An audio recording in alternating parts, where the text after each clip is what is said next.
نحمدہ ونصلی علی رسولہ الکریم اما بعد فاعوذ باللہ من الشیطان الرجیم بسم اللہ الرحمن الرحیم رب اشرح لی صدری ویسر لی امری واحلل عقدۃ من لسانی یفقہوا قولی آمین یا رب العالمین۔ الم تر الی الذین یزعمون انہم آمنوا بما انزل الیک وما انزل من قبلک۔ الم تر الی الذین، کیا تو نے نہیں دیکھا ان لوگوں کو،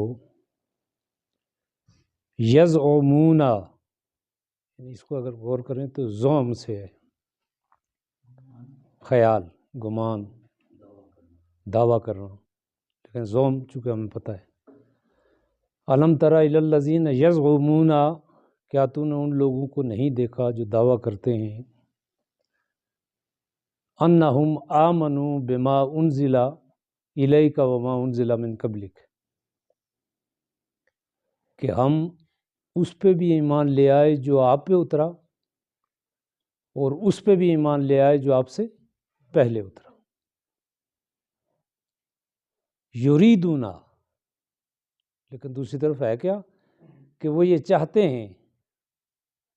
یعنی ایک طرف تو یہ دعویٰ کرتے ہیں، کیا ان لوگوں کو نہیں دیکھا کہ جو یہ دعویٰ کرتے ہیں کہ ہم آپ پہ بھی ایمان لائے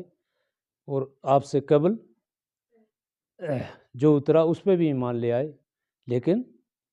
یریدون ان یتحاکموا الی الطاغوت، لیکن وہ چاہتے ہیں کہ آپ اپنے فیصلے طاغوت سے کروائیں، یعنی اللہ سے ہٹ کے۔ یہ اصل میں اس کا پس منظر یہ ہے کہ یہ منافقین کے لیے وہ یہ ہے۔ تو اس کا جو واقعہ ہے وہ یہ ہے کہ یعنی یہود اکثر یہ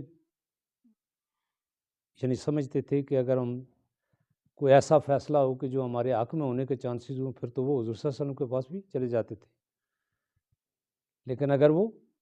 سمجھتے تھے کہ ہمیں کہیں اور سے ہمارے حق میں فیصلہ آ سکتا ہے ادھر، لیکن مومنین کے لیے قطعاً موضوع نہیں تھا، تو ایک یہودی اور مسلمان کا تنازع چل رہا تھا۔ تو اس یہودی نے یہ کہا، چونکہ وہ حق پہ تھا تو اسے پتہ تھا فیصلہ میرے حق میں ہوگا، تو وہ حضور صلی اللہ علیہ وسلم کی عدالت میں یہ فیصلہ لینا چاہتا تھا، جبکہ اس مسلمان کا کیا تھا کہ اس کا یعنی ذہن میں یہ تھا کہ یہ وہاں نہ جائے، اس لیے اس کو پتہ تھا۔ تو اس پس منظر میں یہ وہی ہے کہ یہ لوگ ہیں، کہتے تو ہیں کہ ہم آپ پہ بھی ایمان لے آئے اور اس سے بھی جو آپ سے قبل نازل ہوا، لیکن حالت ان کی یہ ہے کہ وہ چاہتے ہیں کہ اپنے فیصلے کس سے کرائیں؟ طاغوت سے۔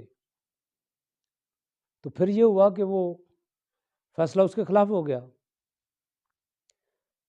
تو اس نے یہ سوچا کہ حضرت عمر کے پاس چلتے ہیں۔ تو ان کے پاس جب گئے تو جب تفصیل اس نے بتائی، انہوں نے کہا کہ یہودی نے کہا کہ حضور صلی اللہ علیہ وسلم نے فیصلہ کر دیا اور میرے حق میں کیا ہے، تو انہوں نے اسی وقت تلوار نکاری اور اس کی گردن اڑا دی۔ انہوں نے کہا کہ ایک فیصلہ حضور صلی اللہ علیہ وسلم کر گئے ہیں اور پھر میرے پاس لے کے آئے آپ۔ تو آگے بھی جو واقعات ہیں وہ تقریباً اسی سے ملتے جلتے ہیں، یعنی اسی سے متعلقہ ہے۔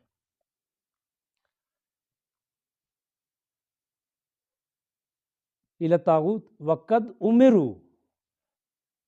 ان یکفروا بہ،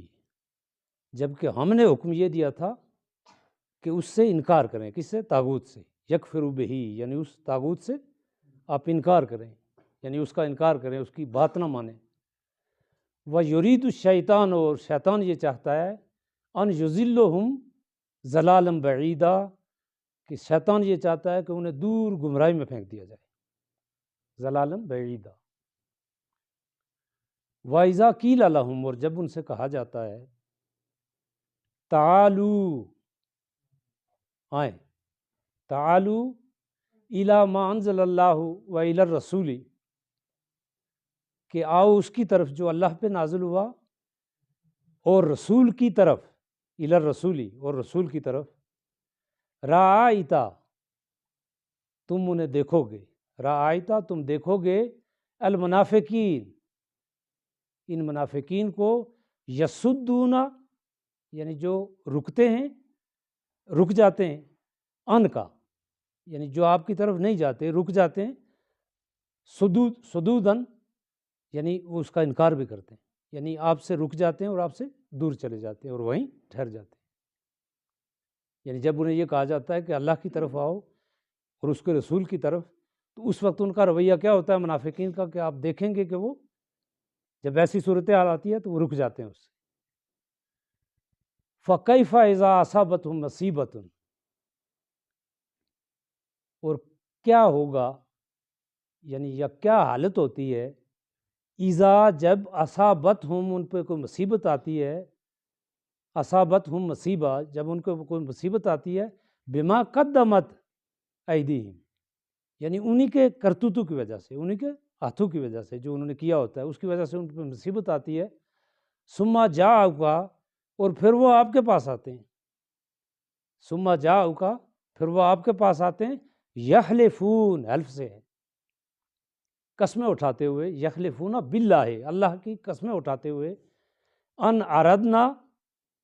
یعنی یہ اسی واقعے کا اس میں بیان کیا جا رہا ہے کہ یخلفون باللہ ان اردنا الا احسان و توفیقہ، توفیق سے یہ دیکھیں موافقت، یعنی ہم سوائے بھلائی اور موافقت کے ہم کچھ نہیں چاہتے تھے۔ یعنی انہوں نے جو کیا کہ وہ حضرت عمر کے پاس گئے تو اس کے بعد ظاہر انہوں نے کہا بھائی یہ یعنی انہوں نے مار دیا، ظاہر ایک شورش برپا ہوئی گئی، تو اس پہ یہ کہا جاتا ہے کہ جب وہ آپ کے پاس آتے ہیں تو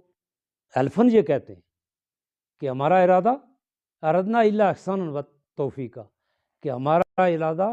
موافقت یعنی ان میں مصالحت کرانے کا تھا اور بھلائی کرانے کا تھا، یعنی ہم یہ چاہتے تھے، حضرت عمر کے پاس جو گئے تو ہم یہ چاہتے تھے کہ ان کے درمیان کوئی آپس میں بات چیت ہو جائے، مصالحت ہو جائے۔ اولئک الذین یعلم اللہ، یہ وہ لوگ ہیں جن کو اللہ جانتا ہے، ما فی قلوبہم جو ان کے دلوں میں، یعنی اللہ تعالیٰ تو جانتا ہے کہ ان کے دلوں میں ہے کیا۔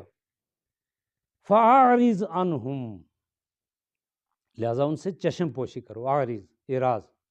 وَأَعْرِضْ عَنْهُمْ ان سے چشم پوشی کریں، وَاعِظْهُمْ اور ان کو نصیحت کریں، وَقُل لَّهُمْ اور ان سے کہیں، فِي أَنفُسِهِمْ قَوْلًا بَلِيغًا ان سے ایسی بات کہیں جو ان کے دلوں میں گھر کر جائے۔ بلیغ، قول بلیغ کیا ہوتا ہے؟ جو دوسروں کو متاثر کرے۔ وَقُل لَّهُمْ فِي أَنفُسِهِمْ قَوْلًا بَلِيغًا اور ان سے ایسی بات کہیں جو ان کے دل میں گھر کر جائے، یعنی ان کو واضح نصیحت کریں، ان سے یعنی ان کی اس بات سے چشم پوشی کریں آپ، اور ان کو ہدایت کریں، ان کو نصیحت کریں۔ وہ جی ہاں، طاغوت اصل میں یہ ہے کہ یعنی آپ یہ کہیں کہ بالکل متبادل ایک سسٹم ہے کہ اللہ اور رسول کا جو یعنی تعلیمات ہیں اس سے ہٹ کے، یعنی ایک تو شیطان کے لیے ہے نا، وسیع معنوں میں جو آتا ہے شیطان کے لیے آتا ہے، تو شیطان کی ہی جو پیروی کرتے ہیں لوگ، یعنی اللہ اور رسول کے اس قانون کی خلاف ورزی کرنے والے جو لوگ ہیں وہ سب طاغوت کے پجاری ہیں، یعنی شیطان غیر اللہ آپ کہہ سکتے ہیں بالکل۔ اس کے علاوہ فیصلہ اگر فرض کیا قرآن پاک یہ قرآن و سنت کے مطابق نہیں ہوتا، جو فرماتے ہیں وہ بھی طاغوت ہے، مطلب اللہ سے ہٹ کے جو بھی فیصلہ ہوگا، خواہش آپ کی ہے، اگر اللہ کے جو حکم ہے اس کے علاوہ آپ کرتے ہیں اپنی خواہش کی تکمیل کے لیے تو وہ بھی طاغوت ہے۔ اس کا مطلب یہ ہوا کہ اللہ سے ہٹ کے جو بھی چیز ہوگی وہ خواہشات تمام تر طاغوت بن جاتی ہیں۔ طاغوت کا لفظ ایک استعمال کیا گیا جو بڑا جامع کرتا ہے۔ اصل میں یہ بھی طغیانی سے ہی ہے نا،